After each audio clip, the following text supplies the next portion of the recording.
everyone, this is Jessie Smith, and I'm presenting my Psychology of Learning final project.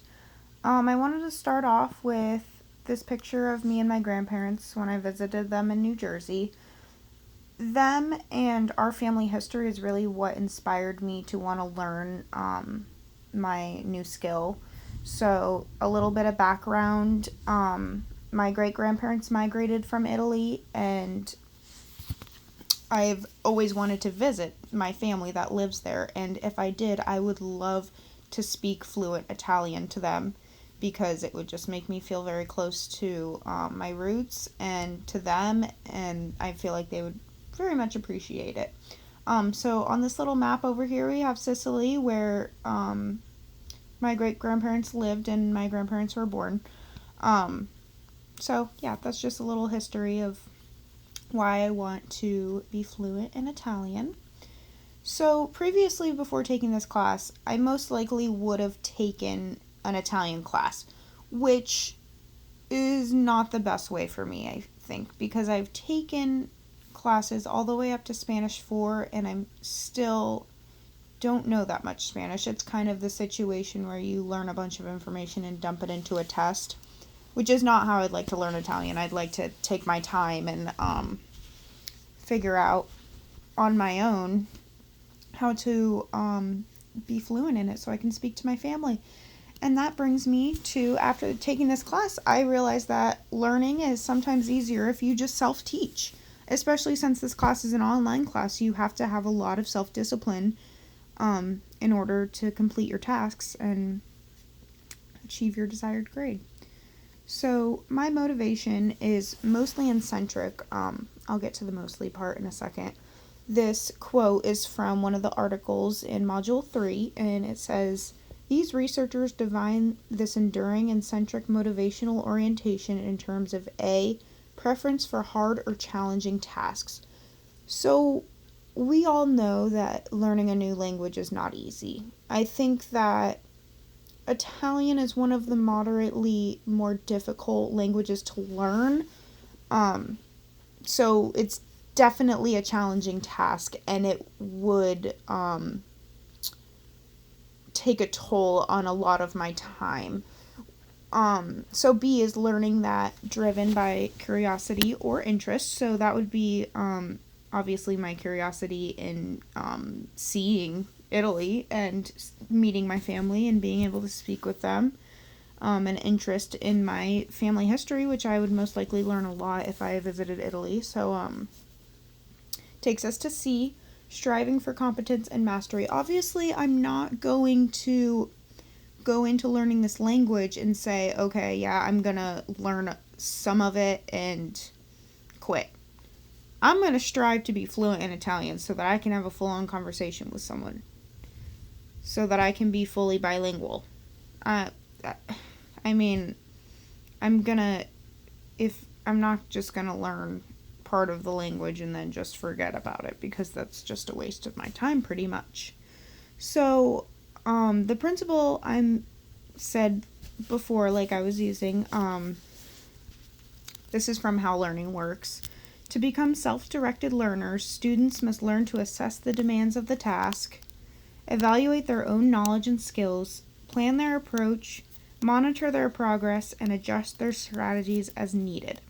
So, basically, the demands of the task. I'm not going to be able to learn this entire language in 2 weeks. It's going to be an extensive journey, and it's going to take a lot of time, and it's going to take a lot of practice. It's not going to be an easy task to fulfill. So, I'm going to have to evaluate my own knowledge, which is 0. I know a little bit about the history of Italy, but that doesn't really help me in learning the language, so I think that I would be starting at a strong 0, maybe even a -1 on the knowledge and skills area. So I'd really need to sit down and plan my approach before I started trying to learn this skill. I would most likely go towards the way of videos, and I would really like to FaceTime with some of my relatives, which goes along with monitoring my progress. I was thinking maybe if I'm having trouble or I think I'm having trouble pronouncing something, and I'm not sure if I'm correct or not, I can FaceTime them, set up a time, and when we're each available, and kind of ask them if I'm going in the right direction, if I'm pronouncing things right, benchmark my progress. They can help me monitor it because, as we know, most of the time it's hard for you to monitor your own progress because either you think that you're the best thing in the world or you think that you're terrible. So they could really help me in that area. And then I need to adjust my strategies as needed. So if the videos are not working for me, okay, I need to think of a different strategy. I either need to start reading books, set up more FaceTime calls with my family if that's helping me, or my Spanish teacher actually used to suggest to us listening to music or watching shows in that language with subtitles or reading a translation of the music because it really gives you the dialogue and the context of how the word is used instead of just reading or watching a video of what the word means. So that could be another strategy that I use. I'm also going to have to use my System 1, which this is from Learning Fast and Slow, and it's about associative activation, which are ideas that have been evoked trigger many other ideas. In a spreading cascade of activity in your brain, the essential feature of this complex set of material events is its coherence. So here's a little picture of the months in Italian. As you can see, most of them are similar. Obviously, May, April, September, November, December. The ones I want to focus on are June and July. So if you're looking at a blank black and white list of these words and a list of English months, how are you going to know that's July and that's June? So I'm thinking this LU is really going to help me associate that with July because of the way our July is spelled, July. So you can remember this LU is July.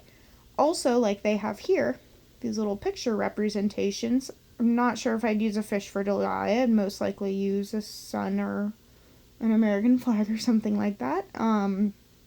But anyways, pictures can obviously help you associate with words.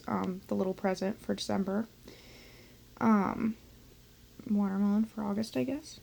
So, yeah, that's all the concepts that I would use to help me become fluent in Italian so that I can reach my dream of going to Italy and speaking to my relatives, all my great cousins and great aunts in Italian and having conversations with them.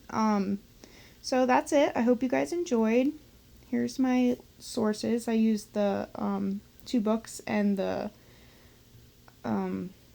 journal article from Module 3. So I hope you guys enjoyed.